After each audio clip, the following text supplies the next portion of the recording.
একসময় এক এলাকায় থাকতো হাল্ক নামে এক বিশালদেহী শক্তিশালী যুবক। তার শক্তিতে সবাই ভয় পেত, কিন্তু তার মনটা ছিল অন্ধকারে ভরা। সে ভালো মন্দের পার্থক্য বুঝত না। তোমার শক্তি থাকলে আমাদের কেউ আটকাতে পারবে না।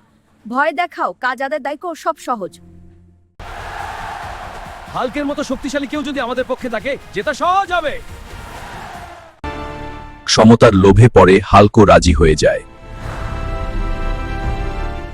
আমি জিতলে সবাই সুখে থাকবে, আমার শক্তিই হবে তোমাদের নিরাপত্তা। ভোটের দিনে সে ভয় দেখিয়ে মানুষকে প্রভাবিত করার চেষ্টা করে। আর না। আর না। তখন প্রথমবারের মতো হাল্ক ভয় পায়। আমি ভুল করেছি, আমাকে ক্ষমা করুন, আমি আর দুষ্ট পথে চলব না। শক্তি মানুষের উপকারের জন্য, ভয় দেখানোর জন্য নয়।